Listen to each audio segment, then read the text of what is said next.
Mesdames, Messieurs, bienvenue à cette édition spéciale de Face à ECN. Nous sommes dans les studios de Vision One Media à Atlanta, aux États-Unis d'Amérique. Dans un instant, nous serons en compagnie d'une icône, d'une légende de la musique camerounaise et africaine qui réside depuis quelques années dans cette ville mythique, cette ville chargée d'histoire, la ville de Martin Luther King. Il est chanteur, auteur, compositeur, bassiste, producteur. Il fait partie des icônes du Makossa. Émile Kangué se raconte dans un instant. On se retrouve juste après ce premier clip qui date, il y a de cela quand même de nombreuses années.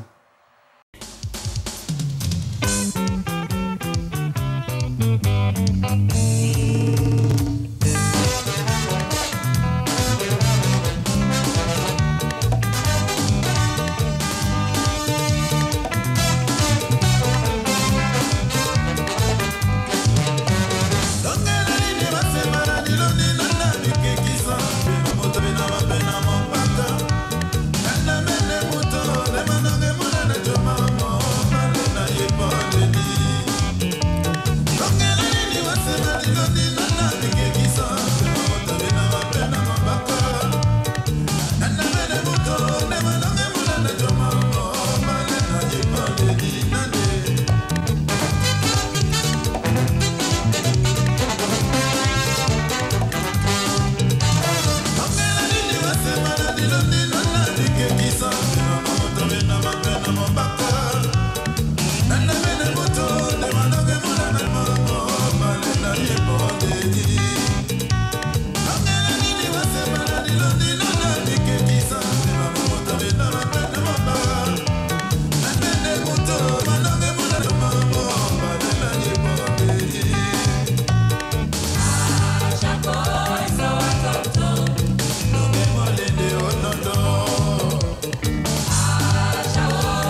Émile Kangué, merci à vous d'accepter notre invitation. Nous sommes très heureux de vous retrouver ici à Atlanta. Comment allez-vous?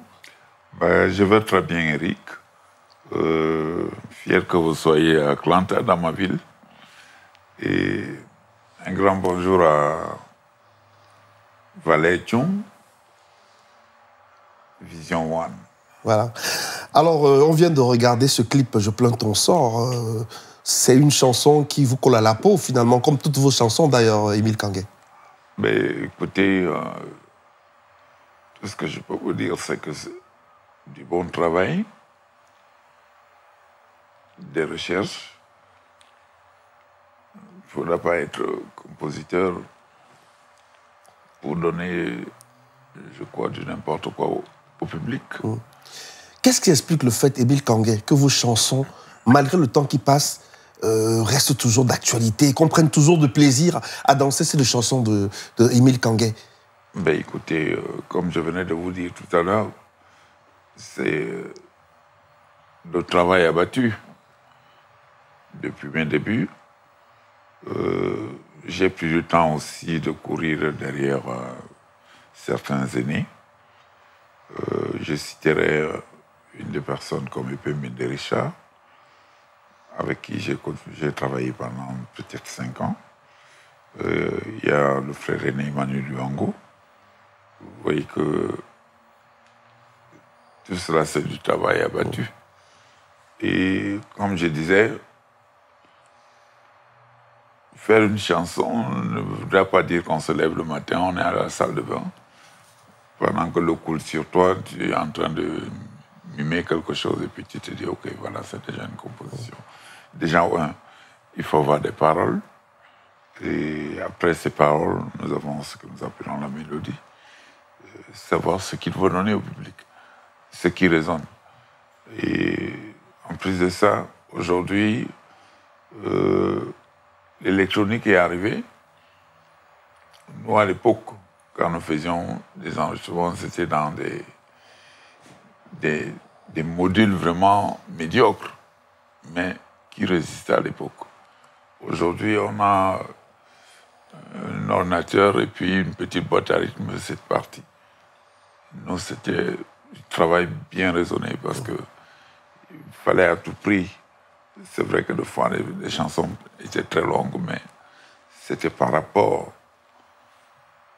aux paroles et au message que vous mettez. Et aux techniques de chant aussi. On dit de vous que vous êtes un maître. Parce que quand on écoute comment vous chantez, on se dit quand même que Émile Kangué, c'est un cran au-dessus de beaucoup. Ces techniques de chant-là, il n'y avait pas de conservatoire où on apprenait la musique à l'époque. Comment vous avez appris à chanter, Émile Kangué? OK. Au départ, je voudrais dire que je remercie d'abord ma mère, paix à son âme, elle n'est plus vivante. Elle était chanteuse de chorale. Et à l'âge de 10 ans, on me tenait toujours à la main. C'était dans quelle ville camerounaise? À Idéa, où je suis né. Dans la Sanaga-Maritime. À Sanaga-Maritime, où je suis né au quartier d'Amour. Tous ceux qui connaissent le quartier d'Amour, à Idéa, et savent que c'est là où je suis né. Parce que mon père aussi travaillait à Idéa, à la Bata à l'époque. La plus grande société qui fabriquait de belles chaussures. Pas un pas sans bata. Vous avez beaucoup porté les batas, hein, il paraît. Quand on regarde vos anciennes photos, là, c'était les batas. Souvenir. Ouais, donc, voilà. Et j'accompagnais ma mère tout le temps à la chorale. C'est par là que j'ai eu l'idée de chanter. Je prenais le temps. Et à l'époque, nous avions beaucoup de grands chanteurs aujourd'hui qui ne sont plus vivants. Les Moëlle Guillaume, les Epé Médéricha, tout ça, c'est des gens. Quand ils chantaient, ce n'était pas du n'importe quoi. Donc, j'ai un peu hérité de ça et de la musique congolaise. Vous savez, parce qu'à cette époque-là, il y avait les influences de la musique congolaise. L'influence de la rumba, la musique congolaise était vraiment... C'était elle qui était au top. Donc, j'ai hérité un peu des voix des chanteurs congolais quand je les entendais. Les Johnny Tézan, les Johnny Bokelo, les Franco, Docteur Nico, ils sont nombreux. Donc, je ne pourrais pas tout citer ici. Donc. Et après, vous partez de EDEA pour Douala? Je pars d'EDEA, où mon premier groupe que j'ai intégré à EDEA s'appelait les Bandes Noires. Et nous jouions dans un grand bar qu'on appelait Ration Bar à EDEA à l'époque. Mais j'aimerais te dire, Eric, mes débuts ont été très difficiles. Quand je dis difficile, ça veut dire que je ne me suis pas levé le matin pour aller dans un bar aller jouer. Puisque mon père me disait toujours, mon argent que je dépense que tu as à l'école. Et que si tu échoues, c'est toi là où toi et moi on va porter un pantalon dans cette maison. La seule personne qui savait tout ce que je faisais, c'était ma mère. Je sortais par la fenêtre pour aller, enfin, à l'époque, je ne veux pas vous dire que j'étais devenu chanteur, mais j'allais de temps en temps... La passion avait pris le dessus. Oui. Mais papa n'était pas d'accord. Il considérait que c'était le métier de voyou. On a toujours dit que la musique, c'est l'histoire des gens qui n'ont pas été les parvenus, les gens qui n'ont jamais fait l'école, tout ça. Mais je sortais, j'allais à Ration Bar, retrouver les bandeaux noirs, interpréter. J'ai interprété à l'époque.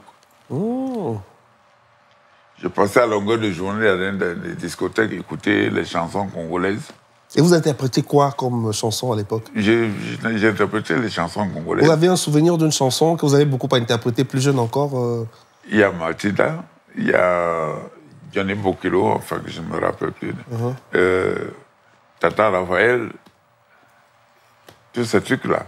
Et j'avais un chanteur camerounais que j'appréciais beaucoup, moi de Guillaume. Et il travaillait avec Alibassa à l'époque.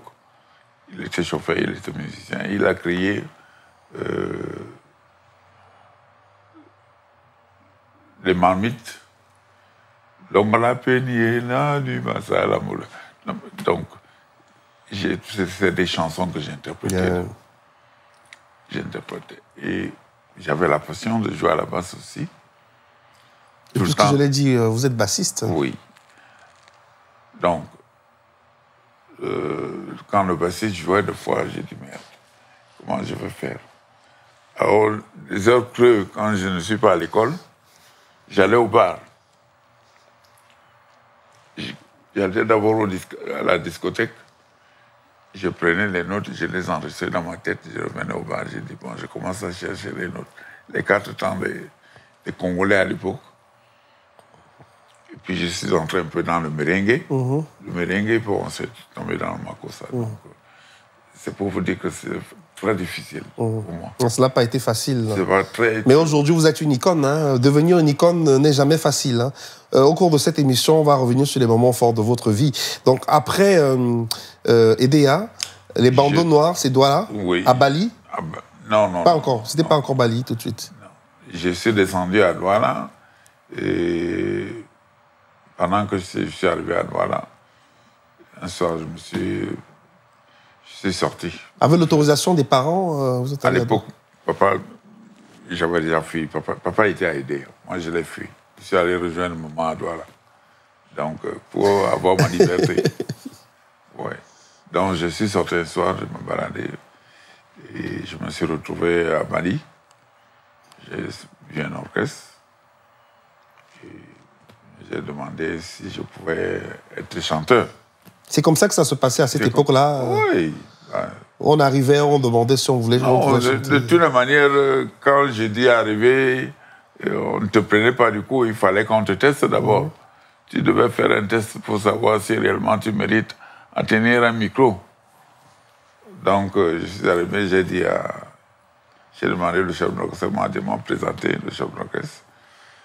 Je lui ai dit, OK, j'aimerais chanter. Il me demande si tu sais chanter. J'ai dit, j'essaie. Donc, qu'est-ce que tu peux chanter? J'ai dit, je peux interpréter Alibassa de Moi Guillaume. C'est quelqu'un qui vient d'aider à ça. Voilà. Donc, dès que je vais finir, comme me dit, oh, tu es bon. Donc, j'ai pris le temps donc d'intégrer le groupe, d'écouter les chansons de Pemene. On les chantait tous les soirs. Jusqu'à un moment donné, bon, je crois, c'est de là où je suis parti. Et j'ai créé le premier groupe, c'était au Mont Cameroun Bar. Et puis Richard jouait au Mont Cameroun Bar à Bali. Et il s'avérait qu'on a joué pendant 3 mois. On n'avait pas encore de nom. Oh. Oui, on n'avait pas de nom. Enfin, on avait le nom, la musette du Mont Cameroun Bar. Et le soir, quand Epemene est arrivé le soir, il a été surpris de trouver son matériel. Déjà, on est allé l'avertir, on lui a dit que ton matériel, il paraît qu'on l'a foutu dehors, là. Il traîna dans la véranda. Il arrive le soir, il vient, parce que quand il venait toujours, il avait un mouchoir blanc, une pochette blanche, il tournait, il veut rentrer. On lui dit non. Stop. À compter d'aujourd'hui, il ramasse des clics et claques. Il vient, il dit aux musiciens, on lui dit que hey, 2 mois, tu prends le salaire, tu manges chez toi, les gens ne peuvent même pas payer leur chambre. On lui dit non, ça va. C'est comme ça que j'ai continué donc. Et lui, pendant ce temps, il allait de temps en temps derrière les gars, les demander de boycotter. Je crois qu'on a fait 3 ans. Ils ont boycotté, ils sont partis. Je suis resté avec le matériel. Je savais quoi faire. Je suis rentré au quartier. Et pendant que j'y étais, j'ai fait, je crois, 1 mois. Un soir, alors, je sors, je fais ma chambre, je dis, fatigué de rester sur place, je vais tourner un peu. Donc, je reprends donc la route.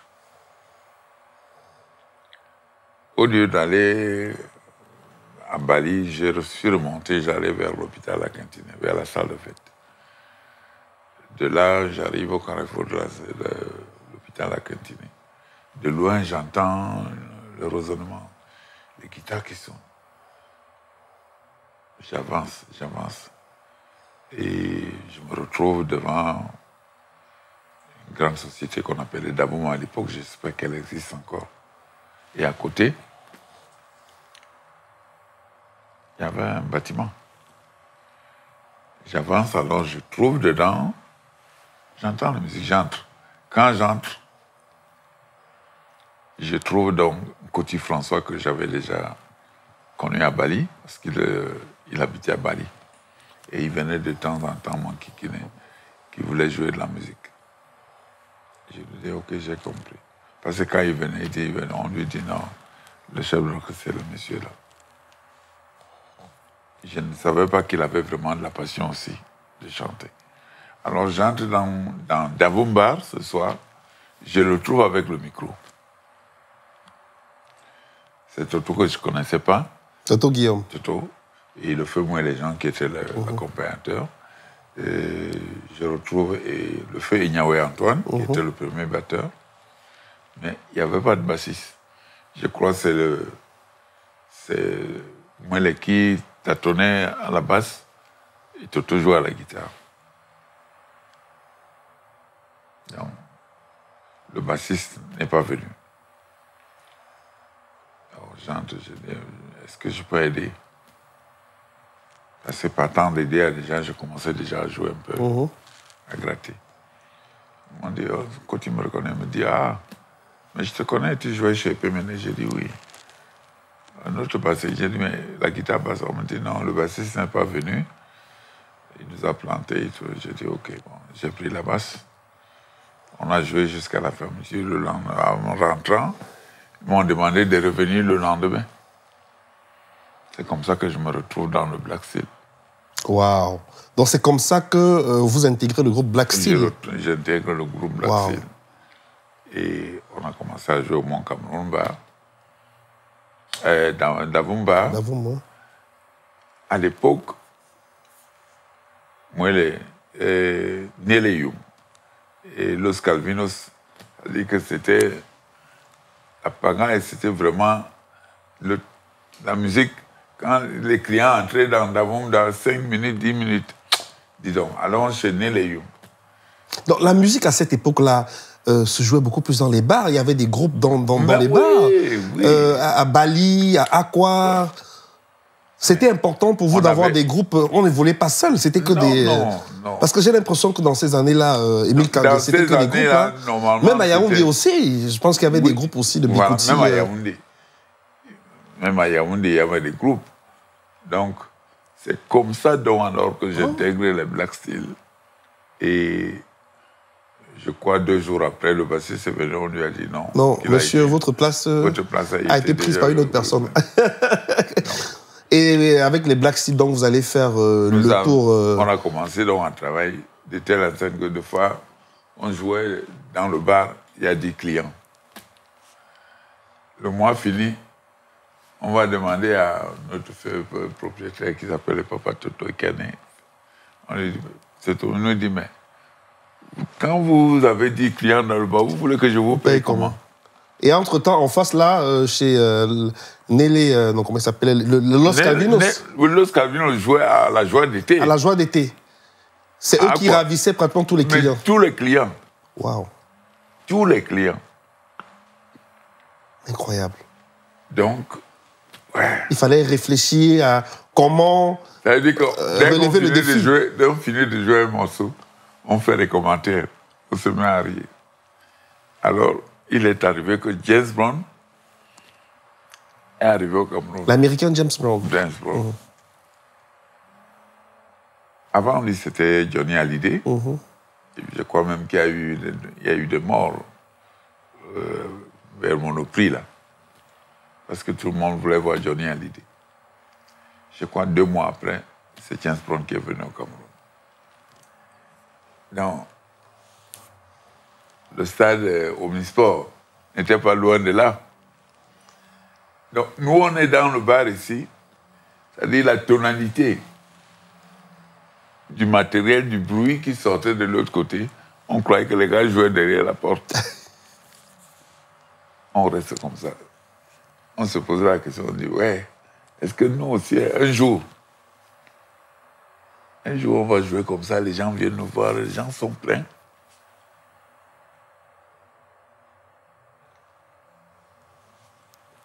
On a continué de là. Je crois qu'on a joué là et Papa Toto ne voulait pas nous payer. Et quelqu'un d'autre, notre propriétaire de bar, Papa Mbunyamoni, est venu nous prendre en nous indiquant qu'il y a un bar à Bonabéry, Oryx Bar. On a traversé le pont de Bonabéry. Donc on quittait la maison, on est à Bonabéry à 15h30. De 15h30, on répète jusqu'à 18h. Nous sortons tous. Nous allons au bord du roule, chacun ramasse un morceau de bâton de manioc et puis voilà. On mange à 20h. Donc, c'est là où est parti tout le Black Steel. Et les répétitions, parce qu'on répétait vraiment dur. Et les chansons qu'on a répétées, c'est ces mêmes chansons qu'on commençait. On pouvait les jouer au moins 5 fois par jour dans le bar. Voilà, et le groupe a duré pratiquement 15 ans. 15 ans. 15 ans. Oui. C'était une belle aventure avec le Black Steel. Vous avez fait le tour, aventure. Vous êtes même allé en France. C'était une très belle aventure, très belle. Vous gardez de bons souvenirs? Moi, je garde de bons souvenirs. La seule chose là-dedans, c'est que j'ai perdu quelqu'un avec qui je m'entendais dans le duo, d'un côté. Lui, il avait une voix très criarde. Et quand il chantait, bon, j'essayais de maîtriser sa voix un petit peu avec ma voix ténor et tout. Toto Guillaume est là, toujours? Toto est là. Vous avez gardé de bonnes relations? Oui, j'ai pas de problème avec lui, hein. J'ai pas de problème. J'ai pas de problème avec Toto. Bon, il y a des choses que je ne voudrais pas me permettre devant le public. Chacun a ses défauts et ses qualités. Vous savez, quand vous avez 5 enfants, les 5 enfants n'ont pas toutes les mêmes habitudes. Vous n'allez pas obliger à l'autre de suivre ce que vous avez fait peut-être durant votre enfance. Ou alors, il a pris l'attitude que vous avez eue dans votre enfance, dans la famille. Donc, Je propose qu'on marque une courte pause musicale en regardant ce clip qui est signé Émile Kangué. On se retrouve juste après.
face à ECN en compagnie de Émile Kangué depuis Atlanta, dans l'État de Géorgie. Émile Kangué, après 15 années dans le Black Steel, vous décidez de partir pour vous lancer dans une carrière solo. Qu'est-ce qui vous amène à partir de Black Steel? Au départ, je vous dirais, il y a des fois le linge qu'on ne présente pas au public. Bon, au départ, on a eu un producteur ivoirien, M. Kodia, père son âme, qui était steward à Air Afrique, qui nous a proposé un enregistrement au niveau de Paris à 3. Je ne sais pas ce qui s'est passé. On a sollicité que Toto parte le premier et que nous, on allait le retrouver dans 2 mois. Bon, le temps est passé, on nous a plus jamais rien dit. Il est parti, il nous a laissés. Donc, on avait déjà un trou, il n'y avait plus de solistes. J'étais obligé de courir, d'aller à IDEA. Je suis allé le soir retrouver mon jeune petit frère qui jouait déjà à la batterie aussi, mon cadet. Et j'ai rencontré Moni Miller. Oh. J'ai proposé à Moni de me suivre, de venir avec moi à Douala. Et c'est ce que Moni a fait. Donc Moni Miller a remplacé Toto. Moni a remplacé Toto. Et au cours des années,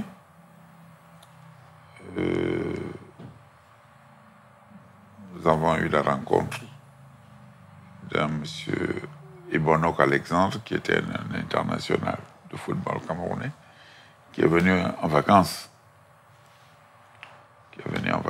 Et il a demandé qu'il voulait s'amuser, quoi. Et un jeune gars l'a pris. Déjà, on était à Mermoz, déjà.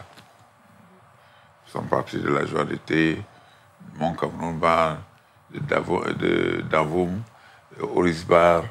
Il y avait un autre bar de M. King Bernard qui se trouvait à Bonabéry toujours. Donc là, on était déjà à Mermoz Bar, quand nous sommes partis de la joie d'été. Donc, ce monsieur est arrivé, c'est en 1978. Je crois, il est arrivé et pendant qu'on jouait, il nous a admirés. Après, il est venu me chuchoter, il me dit, mais si je vous prenais pour une tournée en France, j'ai écarquillé les yeux, j'ai dit, mais la France? Il me dit, oui. Il dit, j'habite en France, je suis résident en France. Il s'est présenté, je lui ai dit, mais si vous voulez attendre un peu, je vais communiquer un peu auprès de mes amis. Donc, je leur ai parlé tout ça à l'oreille, et puis se donné donc rendez-vous le lendemain. C'est comme ça qu'on a donc discuté, et il fallait faire des passeports à l'époque. Je suis monté à Yaoundé, j'ai fait le passeport de tout le monde, et on a décidé donc d'y aller en France, c'était en 1978. Et nous sommes à Toto, il était déjà en France. Donc, ce qui fait que entre lui et Nkoti, c'était le feu et l'essence. Donc, mais comme Calmi, je mettais toujours de l'eau froide et je disais calmez-vous. Donc nous sommes arrivés en France. Monsieur nous a joué. Je crois nous sommes allés nous emmener quelque part dans le 18e. Ils ont dit bon, qu'il faudra qu'on répète parce qu'on doit réviser les chansons qu'on doit enregistrer. Et on est arrivé. Le propriétaire du matériel était le chef, le patron de l'orchestre, les Aiglons Noirs, les Aiglons à l'époque. On est arrivé, on a commencé commencé à répéter. Les gars sont arrivés, ils nous ont trouvés en train de répéter, ils ont fait du bruit. On est sorti. On a fini de répéter, on est sorti. Je crois une semaine après, on est entré en studio. Arrivé en studio, tout on l'a averti, on lui a dit, mais tes amis sont en France. Et quand nous partions, on était à l'époque, il y avait moi, à la base, le feu Mouelé, le Yves, qui avait remplacé Ignawe Antoine. Côté François. Côté François, Priso, le trompettiste et le saxophoniste, et puis Mbarga, qui jouait au clavier, parce que le clavier dont on utilisait, avec lequel on jouait, lui il dit qu'il ne peut pas manger la peur de l'avion. Ah. Donc on l'a remplacé par un autre clavier.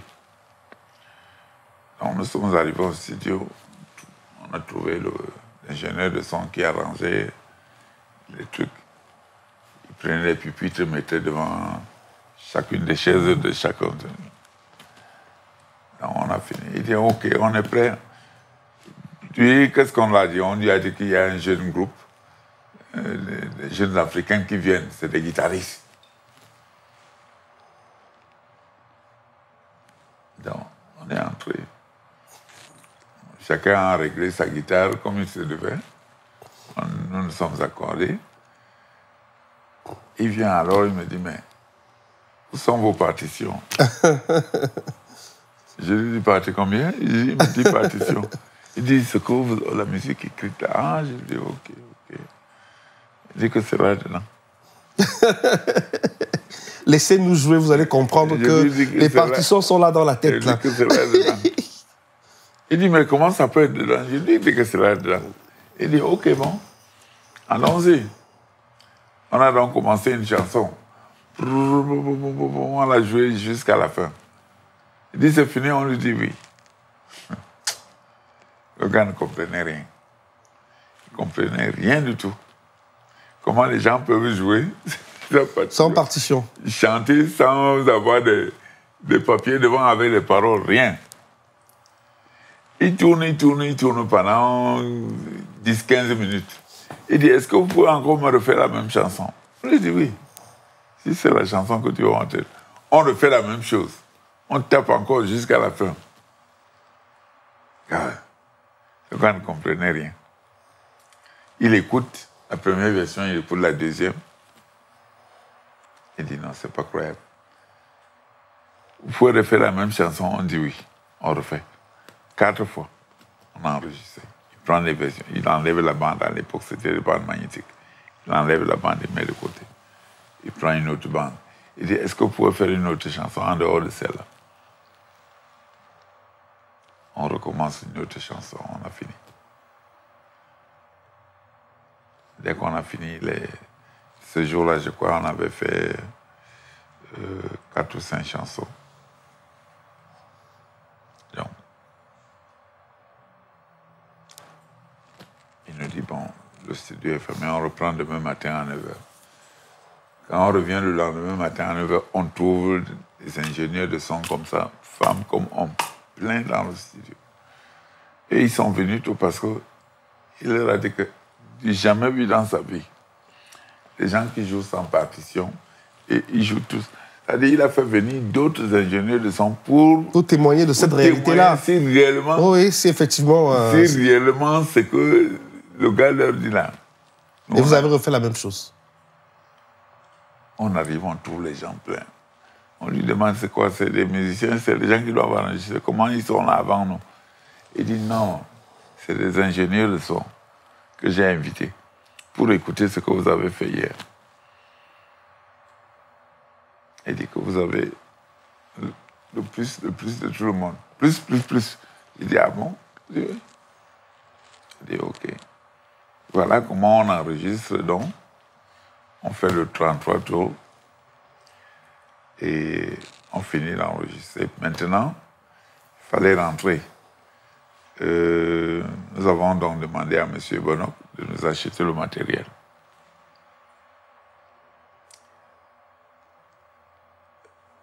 Et Bonoc demande que, bon, mais parmi vous, qui connaît manipuler l'électronique? On dit Émile Kangué. On m'envoie, j'ai choisi le matériel. Les baffles étaient comme ça, là. Oh. J'ai choisi une table de 12 micros. Mixeur de 12 micros. Batterie, tout. Monsieur Bonoc arrive, il paye tout. OK. Maintenant, il faut rentrer. Si le matériel arrive, qui est chargé du matériel? On est allé manger chez M. Bonoc. On a fini de manger. Nous sommes rentrés à l'hôtel. Arrivé à l'hôtel, il y a un clan qui s'est fabriqué derrière mon dos. Ils sont repartis revoir M. Bonoc. Arrivé chez M. Bonoc, ils disent que non, ils ont oublié, ils voulaient lui dire quelque chose. Pendant qu'ils sont arrivés, Bonoc est entré dans sa chambre, il prend le téléphone, il m'appelle à l'hôtel. Il me dit, mais tes amis sont revenus ici, où es-tu? Qu'est-ce qui s'est passé? Je suis arrivé chez M. Bonoc, j'ai trouvé une photo avec une guitare sèche. Et la photo était un des membres des Bandeaux Noirs, à IDEA. Je lui pose donc la question, j'ai dit, mais cette photo fait quoi ici chez vous? Il dit, tu le connais? J'ai dit, oui. J'ai dit, vous êtes venu à Ambiance Bar, où on joue au quartier Gare. Il joue avec nous. J'ai dit, c'est mon collègue, je le connais. C'est là où Bonoc me dit, mais c'est mon neveu. Ah. Parce qu'ils sont allés jouer, je crois, en Consamba en rentrant. Ils ont fait un accident mortel. Il est mort. Donc, il me dit, c'est mon neveu, c'est le fils à ma soeur.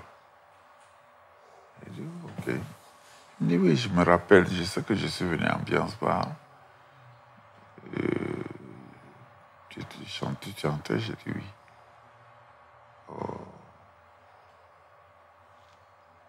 Donc, comme on dit aux États-Unis, Versailles.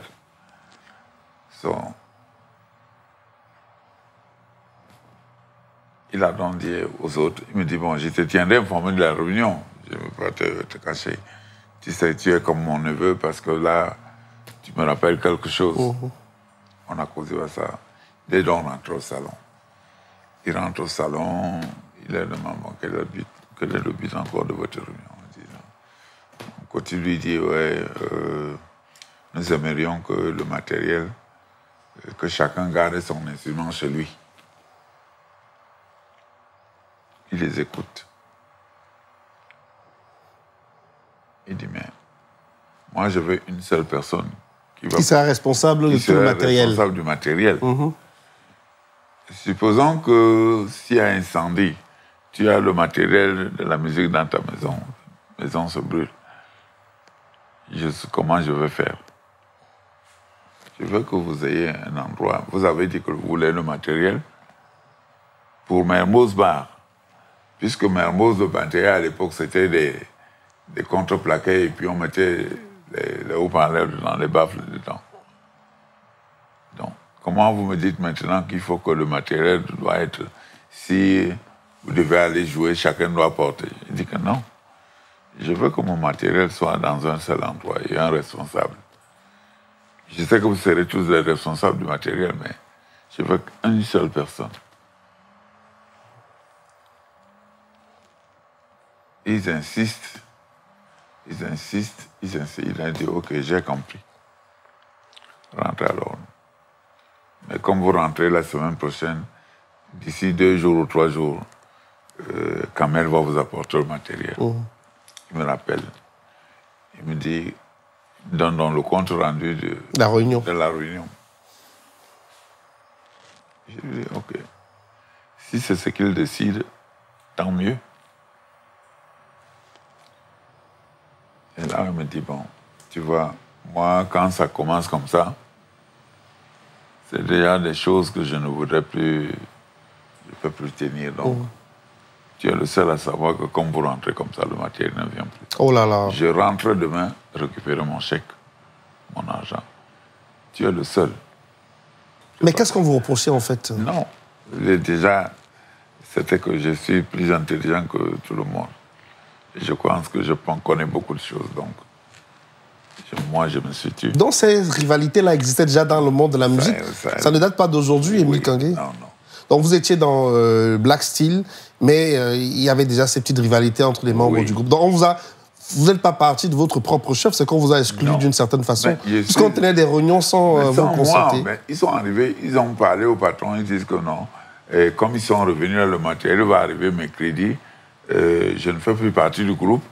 Je ne veux plus jouer. Ils ont amené, je crois, le petit frère au Femo et les gens, que c'est lui qui va me remplacer à la basse. Donc, dès qu'ils ont fini la réunion, le patron a appelé son gardien de venir me chercher. Là où j'habitais à Boneleke? Non, je n'étais plus à Boneleke, j'étais à l'époque vers le 3e arrondissement, comment on appelle encore le gars, Bonadibon. Voilà. Je suis dans la maison, je vois quelqu'un qui vient. Patron dit que tu venais. J'ai dit, patron dit que quoi? Je dis, venez, vite, vite, vite. J'arrive, quand j'arrive, comme c'était un blagueur, il dit, mais toi, le fils du Mongo, là, qu'est-ce qui s'est passé, toi et tes amis, qu'est-ce qui se passe? Ils viennent de partir d'ici, ils disent que tu ne dois plus faire partie de l'orchestre. Ils ont amené un nouveau bassiste. Et comme le matériel arrive dans 3 jours, là, j'ai seulement ri intérieurement, j'ai dit. Sachant que le matériel ne devait pas arriver. Et c'est comme ça que vous partez de vous-même, finalement. Là vous en avez marre un peu de cette situation? Après, le jour où il devait donc reprendre au bar, le propriétaire me demande d'être là à 20h. Quand j'arrive à 20h, mon ami me croise, s'est enflammé, il a commencé à bavarder. Quand vous parlez d'amis, votre ami c'est qui? Ngoti François. Ouais. Les autres étaient là, ils me regardaient, donc ils croyaient avoir déjà gagné. Donc. Ok, j'ai pris ma mobilette, je suis rentré. Et c'est comme ça que c'est fini avec Black Steel? Oui. Waouh! Eh ben, dis donc, hein. C'est impressionnant, c'est vraiment l'histoire de la musique camerounaise qu'on raconte aujourd'hui. Mon frère voulait que, bon, quand on appelle le Black Steel, que ce soit lui. En fait, c'était une guerre de leadership entre Ngoti François et vous, Émile Kangué. Vous décidez de partir? Je décide donc de partir. Je laisse le groupe. Je suis parti, je suis allé rester... Mais des années après, vous avez pris de l'âge, avant qu'il ne parte Ngoti. Est-ce que vous vous êtes revus, vous êtes assis, vous avez fait la paix? Bref, je peux vous dire une chose. Moi, je ne gardais pas ce genre de truc dans mon cœur. J'avais effacé ça. On est devenus de très bons amis, on se communiquait. Jusqu'à un moment donné où ça a pété entre lui et Toto. Toto Guillaume. Oui, oui. Donc, tout ça, c'est des choses que je ne voulais pas rentrer. Voilà, c'est le passé en tout cas. C'est le passé. Donc, alors, en 1980, Émile Kangué, vous allez sortir l'album solo, dit comme l'âme la moto, qui va connaître un grand succès populaire au-delà de la ville de Douala. Et le titre s'est écoulé à plus de 50 000 exemplaires. Et ça vous a valu d'être artiste de... Un disque d'or. Oui, artiste d'or. Un petit acapella de cette chanson. Je ne sais pas si je peux le faire ce matin parce que j'ai l'atout. Un petit bout. On ne sera pas très rigoureux parce que juste après, on va regarder le clip. OK. Wanuka kaneba nyamini bojalonga amuna mai obo anakeba namba wanuka kaneba nyamini bojandolona amuna mai obo anakeba namba denini wange wena wala odiamba wamonanga netomba wana pona metiti denini wange wena wala odiamba Wamananga ne tomba, iwana pona metiti, bamona bolene, mayo, anabona metiti, bamona bolene nie, amiyo, amoyam seni papa, iwana pona metiti, dikamila mila motona, C'est comme il a mis la motoune. Et... On regarde le clip de cette chanson. Il a mis la motoune. Et on se retrouve juste après. Bravo.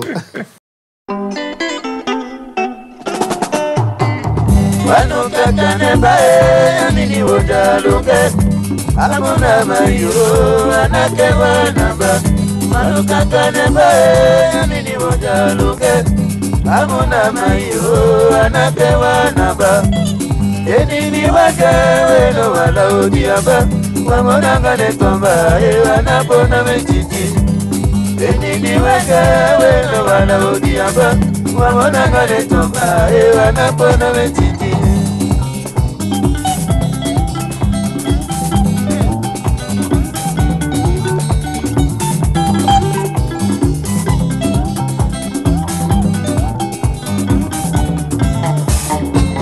Wano kakaneba yamini wojandolo Amuna mayo anakewa namba Wano kakaneba yamini wojandolo Amuna mayo anakewa namba Denini wakawe no wala odiaba Wamonanga netomba anapona wetiti Denini wakawe no wala odiaba Wamonanga netomba anapona wetiti Bamona bolene yo Ao anapona mechiti Bamona jeye wadie Bamona o Ami o anapona mechiti Bamona sebewe Adu o Ao anapona mechiti Bamona bolene die Ami o amoyo tani papa anapona mechiti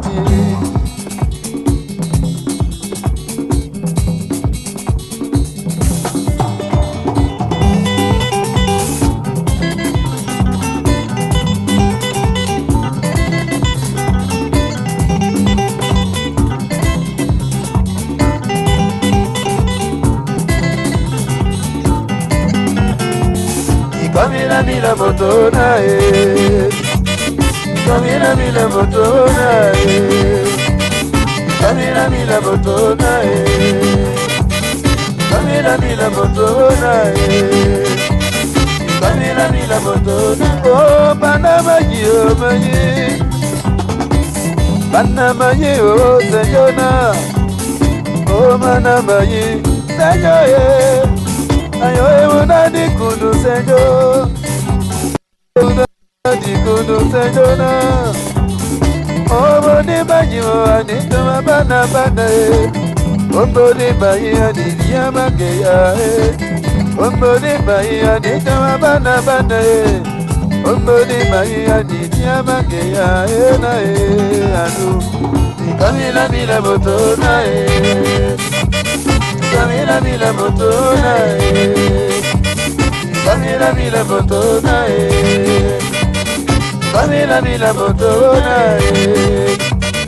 Kamila mila motona Oh Panama yo mayi Panama yo señona So Panama yi señor Ayo unani kuno señor Mayi wanu kakane babu ya mene mbualome Wanu kakane babu ya mene mbualome Wano kakane babu ya mene boa dikulo.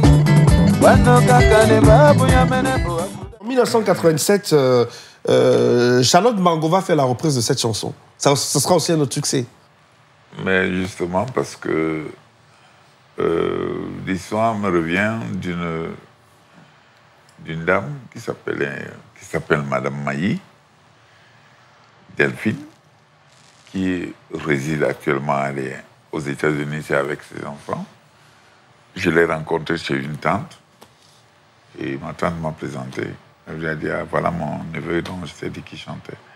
Alors Madame Mailly me dit, mais est-ce que tu peux faire une chanson pour moi? J'ai dit, ouais, mon ami, je veux faire une chanson pour toi. Je veux commencer par où?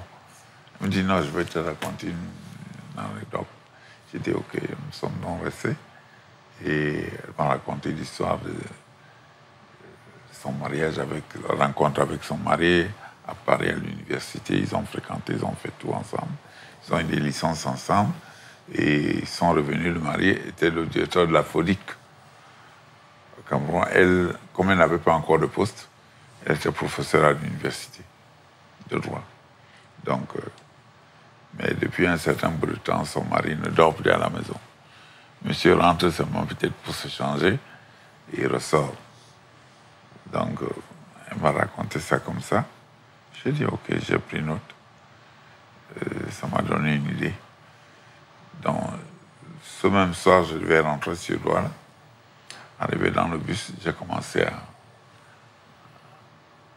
à penser à une chanson. À penser ce que je devais faire, ce que je devais chanter. Avant d'arriver à Douala, j'avais déjà une thématique de ce que je devais faire. Le lendemain matin, je suis allé prendre mon accompagnateur. J'ai dit, tu viens, on va travailler un peu à la maison avant d'aller à la répétition. On a travaillé, je suis allé au bar, au Mont Maningouba. J'avais le bar à ce moment. On a répété avec les gars. Je crois une semaine après, j'ai rencontré le producteur d'Africa Mba, M. Ouan Jules, et à son âme aussi. Et il m'a dit, il a été là le week-end, il m'a écouté chanter, il aimerait me produire. J'ai dit, vous me produire? Il m'a dit, oui, je vais te produire. Donc, un mois après, on s'est apprêté, j'ai apprêté 6 chansons. Nous sommes allés à Yaoundé, au studio multipiste de Yaoundé. C'est là où Comme la moto a été enregistré. Oh. Oui.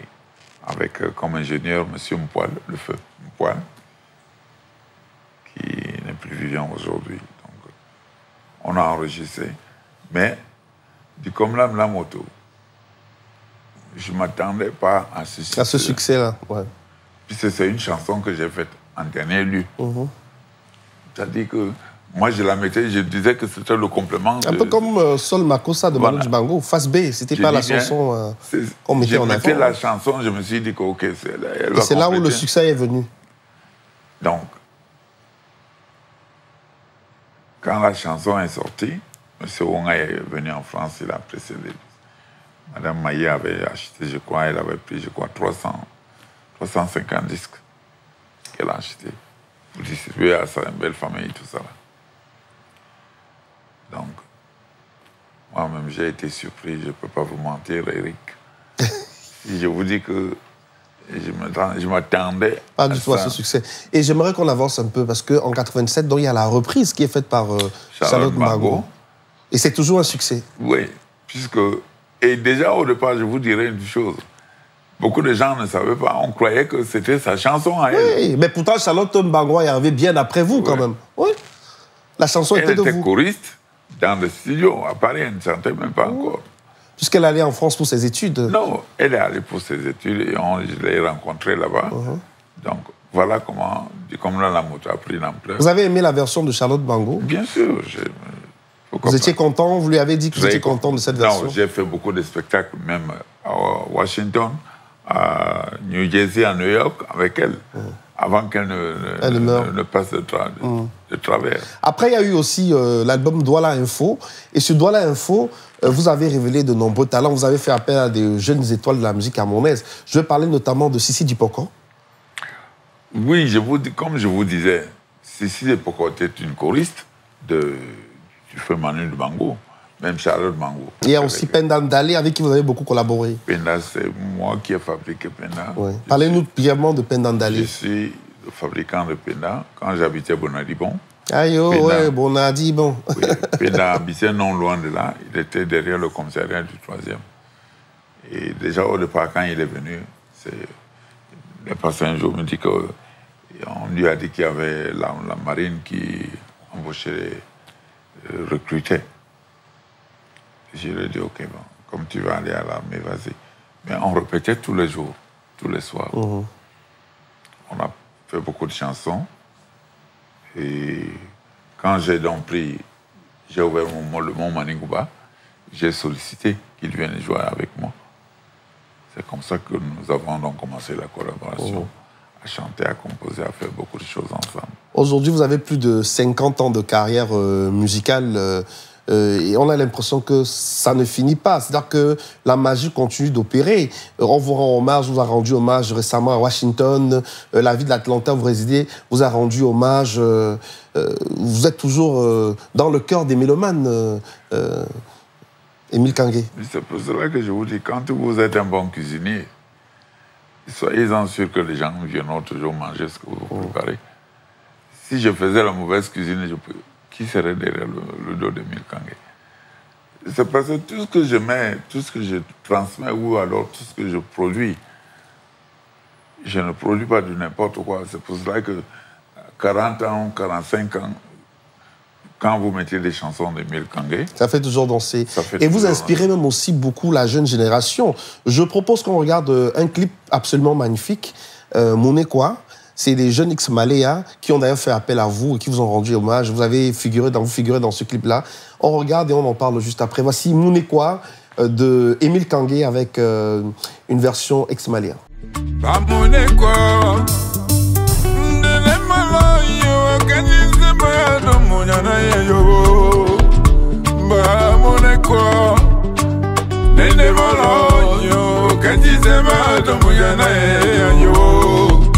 De matungano, omona modie, balime mona mena ya yo. De matungano, omona modie, balime mona mena ya yo. Musimana niko, kemala sonne morane, kemala mama mena diona e omutibe. Musimana niko, kemala sonne morane anjo. Que voilà mon avec Dieu n'a motivé. On n'est pas au Silinae, ni Kandi wase masawano ayo. Ibadi piana, on est valo batanga hasibo izila wa. Alors, parlons de cette collaboration-là avec les jeunes X-Maléa. Oui, je suis allé au Cameroun en 2020. Où j'étais invité, je crois, à la fête du 8 mars avec M. Papillon Motanguinga. Donc, je suis arrivé au Cameroun, ces jeunes m'ont abordé, ils me disent que, déjà au départ, c'est quelqu'un qui m'a dit, on a écouté Monekwa. Et les jeunes qui ont repris Monekwa ont mis Black Steel. Et c'est quelqu'un qui leur a dit que non, c'est pas le disque de Black Steel. C'est Émile Kangué. C'est la chanson d'Émile Kangué. Ils sont venus donc me rencontrer, me disent, grand frère, voilà, on voudrait reprendre une de tes chansons. Enfin, ils m'ont dit qu'ils voulaient reprendre beaucoup de chansons de certains artistes. Parmi lesquels Parmi lesquels je fais partie. J'ai dit OK. J'ai dit faites-moi écouter. Donc, je pense même que ma voix, je l'avais mise au studio Vision. Chez Valor Tums, ouais. À Atlanta, de Place to Be. C'est mon fils. Mon fils bien-aimé.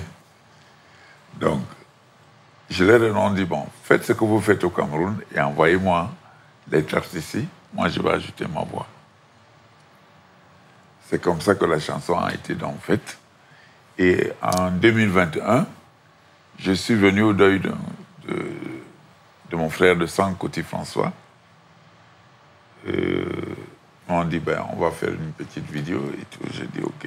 Et la vidéo est magnifique, on vient de la regarder. Voilà. J'aimerais bien qu'on refasse, c'est trop vous demander, mais je sais que les téléspectateurs, vraiment, on ne peut pas vous avoir et ne pas profiter de votre voix, même si, voilà.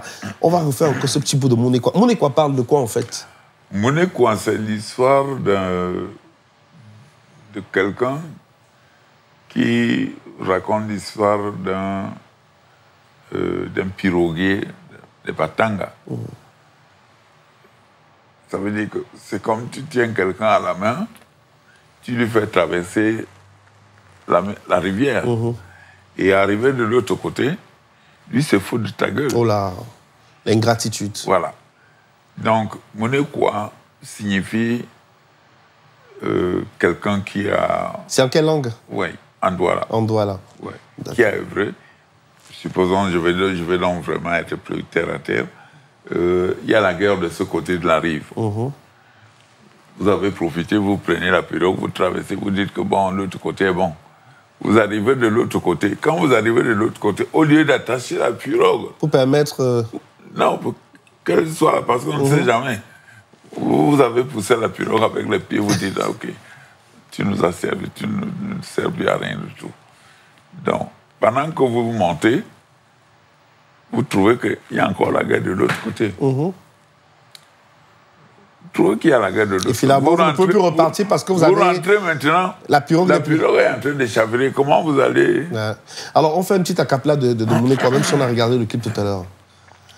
Ba Mounekwa, nende bolo bokanti tema tu munjana ya yobo. Ba Mounekwa, nende bolo yo bokanti tema tu munjana ya yobo. De batunga no, omune mudie, bani mele mo na miedena ya yobo. De batunga no. Omune modie, banimele mo na miene na ayo. Osimliamna, wane bolo batanga asibo idina na ayo. Osilibeyana, wane bolo batanga yo. Asibo idina na ayo.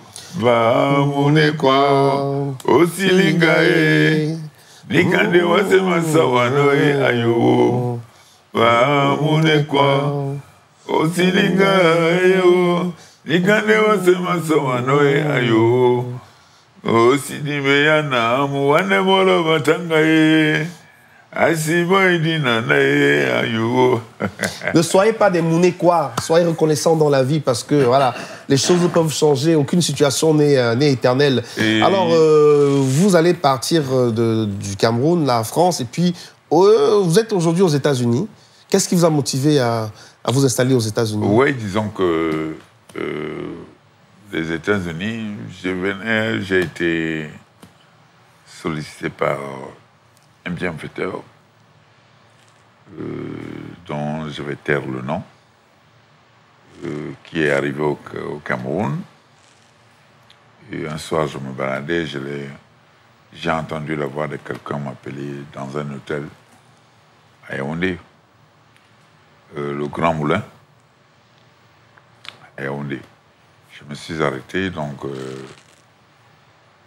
j'arrive, je trouve mon feu collègue Barnascos assis et le monsieur.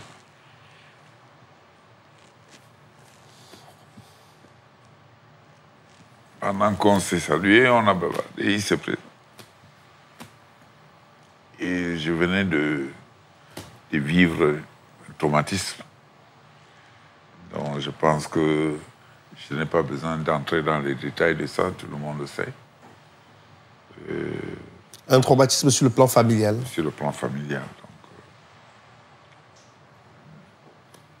Donc nous avons pris le temps, on a bavardé, on s'est donné rendez-vous le lendemain.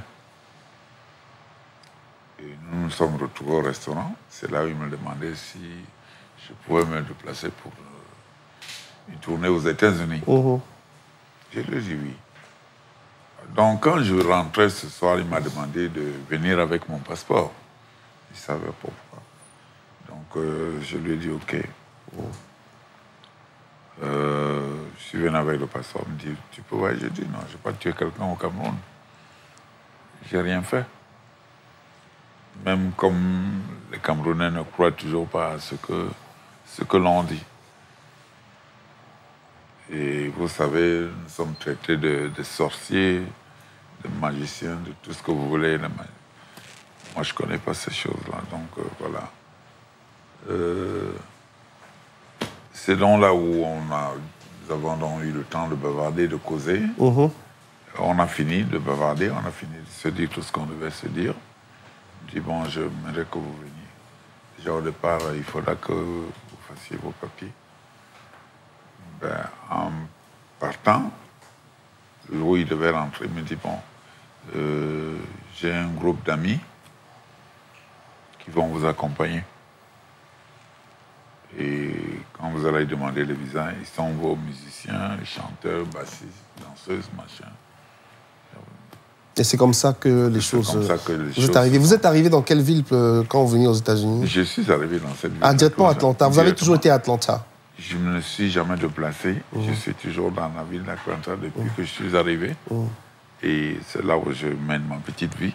Alors, votre nouvelle vie, justement, parce que quand vous partez du Cameroun, dans un contexte quand même assez particulier, on ne va pas revenir sur ce qui s'est passé, ce qui s'est dit, mais on ressent que vous en avez beaucoup souffert parce que vous avez clamé votre innocence, mais vous avez eu le sentiment que les Camerounais tiraient sur vous, que les gens ne vous comprenaient pas, que les gens en profitaient. Alors, quand vous arrivez aux États-Unis, c'est un nouveau départ aussi pour vous? C'est une façon de fermer cette page de votre vie? C'était pour moi de fermer. Enfin, je venais pour la tournée.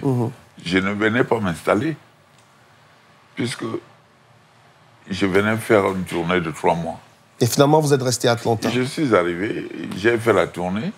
Il me restait 2 semaines où je devais rentrer. C'est là où le promoteur me dit, mais qu'est-ce que tu en penses, recommencer ta vie de nouveau ici? Et c'est comme ça que vous êtes resté. Alors, votre nouvelle vie à Atlanta, depuis toutes ces années, elle ressemble à quoi exactement, Émile Kangué? On sait que vous continuez à faire le show, mais au quotidien, est-ce qu'il y a d'autres activités qui vous occupent? Je suis arrivé, les États-Unis m'ont ouvert beaucoup de portes. Je suis entré dans l'informatique. Je suis entré dans le management. Donc, tout ça là, c'est des choses que j'ai eu le temps de recruter dans ce pays. Et c'est ce qui m'a fait vivre. Le show business, c'est pas tous les jours qu'il y a des concerts aux États-Unis. Et nous ne sommes pas au Cameroun ici où il y a des camarades de part et d'autre. Tu vas sortir un soir, tu vas dans tel camarade, tu joues, tu vas dans tel. Non. Ici, il n'y a pas ça. Est-ce que vous avez le sentiment qu'au niveau de la communauté camerounaise, il y a une certaine reconnaissance de la légende, de l'icône que vous êtes? Ça, je vous le dirai sincèrement. Je vous le dirai parce que j'ai du respect. On parlait tout à l'heure de l'hommage d'Atlanta et puis récemment de l'hommage de Washington. Washington, d'Atlanta. C'est pour vous dire que quand j'ai l'affiche Émile Kangué, ça, je vous dirai, il y a du monde qui se déplace. Il y a du monde qui se déplace. Voilà. Et dans le souci de la transmission des savoirs, est-ce que vous avez vous encadrez des jeunes aussi? Vous avez permis à d'autres jeunes On parlait tout à l'heure de votre fabrication, Pendan Dale, malheureusement, qui n'est plus de ce monde. Est-ce que dans la jeune génération aussi, il y a des jeunes avec qui vous travaillez? Il y a des jeunes avec les... À part l'X-Maléa? À part X-Maléa, il y a d'autres jeunes avec lesquels je travaille. Mais vous savez, le Camerounais a toujours l'idée que, il faut que ça soit là tout de suite, tout de suite. Ils n'ont pas de patience. C'est avec eux que j'essaie de travailler, ils me disent, oh, votre époque. J'ai dit, OK, notre époque. Mais ce que vous oubliez, cette époque-là a été vraiment la vraie époque. La preuve, plus de 50 ans après, vous êtes toujours là et on continue à vous donner beaucoup d'amour. Et vous continuez à donner du plaisir à travers vos musiques. Ce qui n'est pas le cas pour beaucoup de jeunes. Hein. Parfois, une chanson sort, ça dure quelques mois, et puis on n'entend plus parler de l'artiste. Quel est le regard que vous portez sur la musique camerounaise aujourd'hui, vu des États-Unis où vous résidez, Émile Kangué? Écoutez, M. Eric, je veux dire ceci, je ne sais pas où va notre musique actuellement. Donc, c'est vrai que nous avons des pays qui n'étaient même pas reconnus dans l'étendue de la musique, en dehors des Congolais. Mais des petits pays, moi je les appelle des villages. Quand on parle de la musique camerounaise, de Makossa, de toutes les manières, tant que Émile Kangué serait encore vivant, le Makossa n'est pas encore mort. Voilà, ça c'est très bien dit. Et vous avez fait du Makossa aussi en Bassa? Ça c'est à votre actif. J'ai grandi à Idéa. Mais vous êtes du Mungo? Je suis du Mungo. Donc, je suis de père Mungo, de mère Bakoko, de Mwanko. Et Idéa, c'est le bassin. Donc, j'ai grandi là-dedans. Toute mon enfance, je l'ai passé. C'est pour cela mais faire du Makossa en Bassa, c'était quand même révolutionnaire à l'époque. Justement, ça aussi, ça a été quelque chose qu'il fallait que je révolutionne parce que j'avais des amis banquiers avec lesquels on se retrouvait tous les dimanches à la santé, comme on appelle. Et Un jour, nous nous sommes retrouvés en train de boire, on dit, le pépé soupe. Hein, ils me disent que, mais, toi, tu es né à Idia, tu parles Bassa, mais tu ne nous fais pas une chanson en Bassa. En Bassa? Je ne comprends pas pourquoi. Tu chantes toujours en Douala. J'ai dit, ah, c'est ce que vous voulez. Donc, j'ai dit, OK. J'ai donc fait la chanson, j'ai ramené, j'ai fait une maquette. J'ai ramené le dimanche qui suivait. Ils m'ont dit, ah. Ça aussi, je dirais bien, j'ai fait un coup d'essai. Bravo, en tout cas, on est fiers de vous. Vous êtes une icône. J'ai fait un coup d'essai. Qu'on respecte énormément, Émile Kangué. Tout à l'heure, vous parlez de Madame Maï Delphine. Vous verrez que l'un de ses fils, que j'ai vu grandir, est en face de vous. Serge Maï, qu'on salue au passage, et Mathieu Sombé également, et toute la communauté camerounaise qui réside à Atlanta, dans l'État de Géorgie. Alors, Émile Kangué, on va bientôt se quitter, on n'a pas vu le temps passer. Vous avez des regrets, hein? Aujourd'hui, vous avez un âge où vous pouvez dire des choses, quand vous regardez votre vie aujourd'hui, vie personnelle, vie familiale, vie artistique, est-ce que vous avez quelques regrets? Émile, si c'était à refaire? Eric, vous savez, le monde avance, on ne recule plus. Quand je dis, vous dites regret, enfin, je ne regrette rien. Oh. Je me sens mieux là où je suis. Je suis citoyen américain. Même si le cœur bat toujours pour le Cameroun? Non, le cœur bat toujours pour le Cameroun, c'est mon pays, je ne veux pas le refuser. Je ne veux pas dire que parce que je dois tourner le dos, le Cameroun ne m'a rien fait. Et à toutes les personnes qui, à un certain moment de votre vie, vous ont, entre guillemets, persécuté, ça a été très, très difficile, cette épreuve que vous avez vécue, ce traumatisme-là, vous en parlez sur le plan familial. Qu'est-ce que vous avez envie de leur dire aujourd'hui? Aujourd'hui que vous avez pris de l'âge, que vous êtes, voilà, un sage, qu'est-ce que vous avez envie de leur dire? Non, tout ce que je peux dire à ce monde, c'est de remercier le bon Dieu qui continue à me donner le souffle.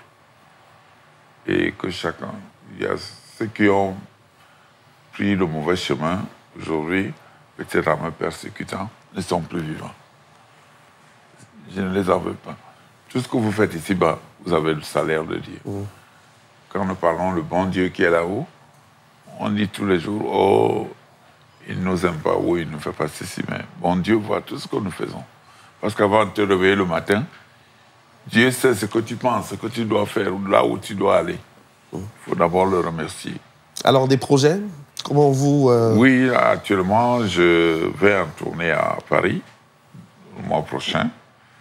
Je crois le 26 avril, j'ai un grand concert à Paris, un très grand concert. Et pendant ce temps, je vais en profiter pour enregistrer un single. Ça fait, après Village à Matongé, et le dernier truc que j'ai fait, c'est avec mon fils Benadali. Et je voudrais faire un autre truc. Un single au moins de 4 titres encore, donc je vais en profiter pour enregistrer à Paris. Et je crois que ça va apporter quelque chose de plus dans tout ce que je fais.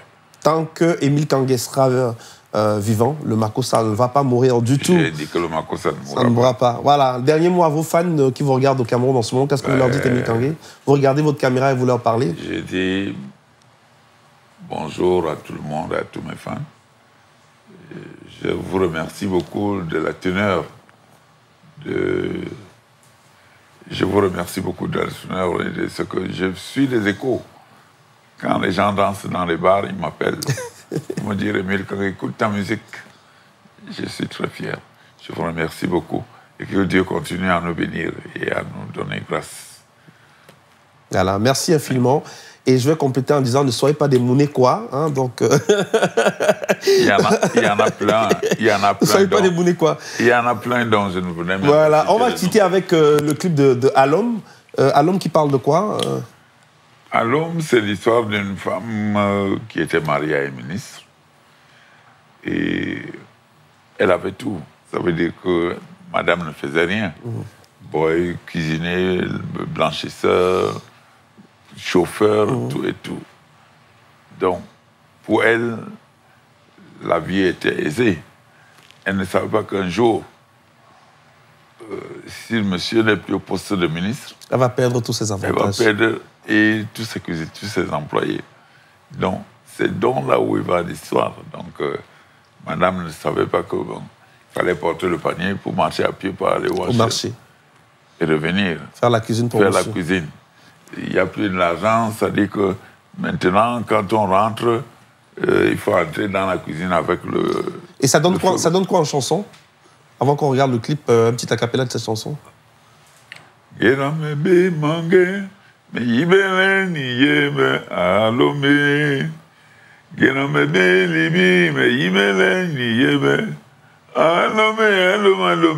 Monsieur n'est plus là.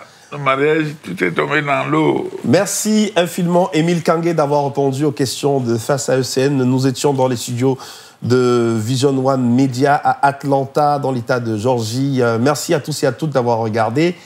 À très bientôt.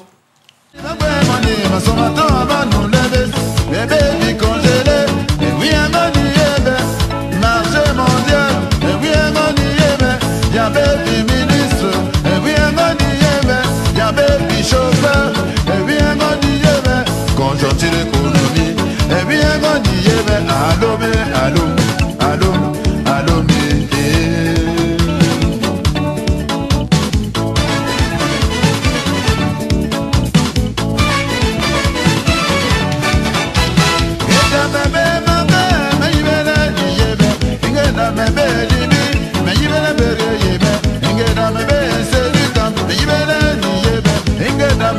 taxi man, mais you better,